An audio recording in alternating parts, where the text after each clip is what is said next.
We have some big updates on the 7th installments in the Scream and Final Destination franchises. So let's get into this 7-themed update.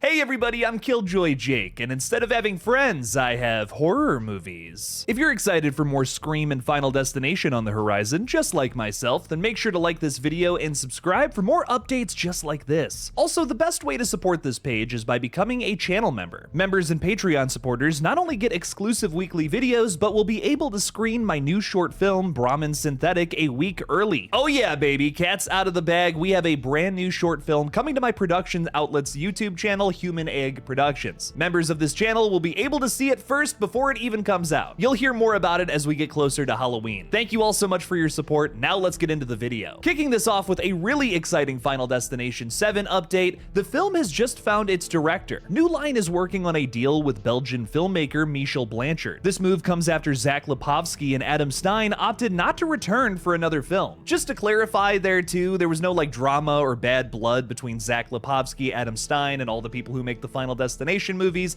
They just decided not to do another one. This is all in line with things that Zach and Adam have said, especially after the success of Bloodlines earlier this year, that they essentially crammed all of their ideas for this franchise into that previous entry. I totally respect this decision because if you don't have an idea that's going to top what came before, why even pursue it? I'll tell you what though, anything Zach Lipovsky and Adam Stein make moving forward, ya boy's gonna watch. The internet is telling me that this name is pronounced Michel, so not Michael. Blanchard here, however, is nowhere near a downgrade. His short film, You're Dead, Helen, was shortlisted at the 2023 Academy Awards and features a really intriguing concept. It's about a dude that lives with the ghost of his girlfriend trying to find a way to break up with her. The titular Helen isn't exactly fond of the idea, and it seems to delve into some supernatural terror.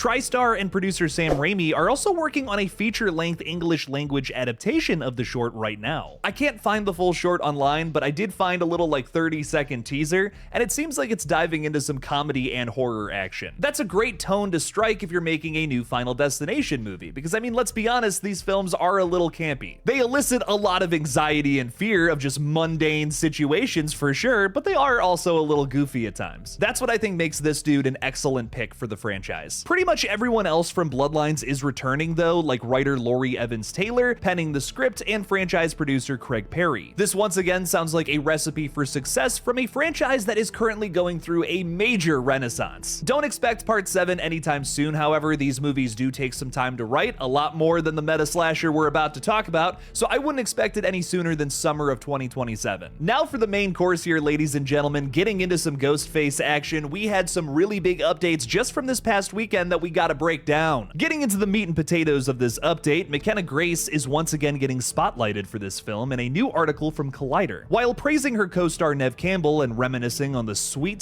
set pieces of the original Scream films, Grace also brings up how much screaming was done by her character in the new flick. She says, "I did lose my voice and that was a first. It was so cool. I lost my voice from how much yelling and screaming are involved for those types of films. But yeah, I lost my voice, and then the next day I had an audition for the biggest musical ever, and I was like, you're joking, of course." Now, my first immediate thought there was, oh, she's probably talking about how she's gonna do a bunch of screaming as she runs away from Ghostface. But realistically, is that a lot of screaming? It's like a little bit of screaming and then a whole lot of dying, which to my knowledge, I think you're silent when that happens. I feel like this interview is one big elaborate ruse. Put on your tinfoil hats, folks. Maybe she's screaming because her evil plan was foiled by Mrs. Sidney Prescott. And it would have been mine if it hadn't been for those meddling kids. I am so serious when I say McKenna Grace is my #1 prime suspect when it comes to figuring out who Ghostface is in the new movie. She's easily the most recognizable newcomer to the franchise, which is a sure sign of some Ghostface casting. They can't just cast anybody as a Ghostface killer. It's gotta be somebody who's not only a competent actor, but someone who can play both sides of the coin. Someone who's hidden in plain sight for most of the movie, only to reveal their true intentions during the third act. McKenna is perfect for that based on her filmography. She's played heroes before in the Conjuring and Ghostbusters films, while also getting a little evil in Darkseid and The Handmaid's Tale. I would be shocked if she's not Ghostface in this film. Maybe her and Anna Camp, they got this blonde thing going on, maybe a mother-daughter situation. Not to go on too big of a side tangent here, but I think this might be a cool reveal too, because it sort of mirrors the focal relationship of Scream 7, which is between Sidney Prescott and her daughter Tatum. So to have your Ghostfaces have that same relationship, but evil,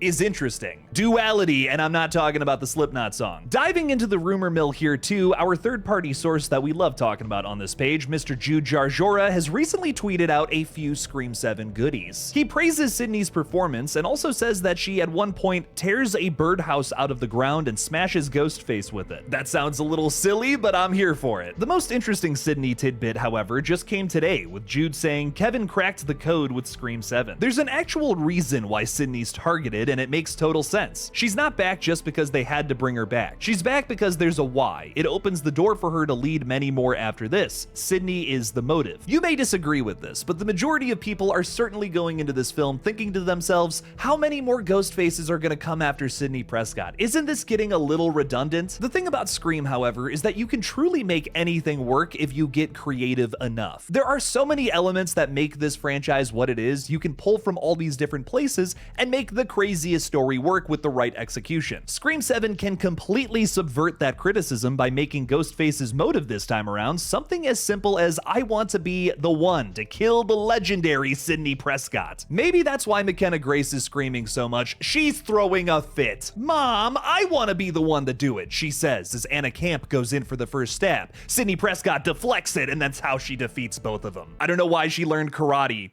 in between movies, but don't worry about it.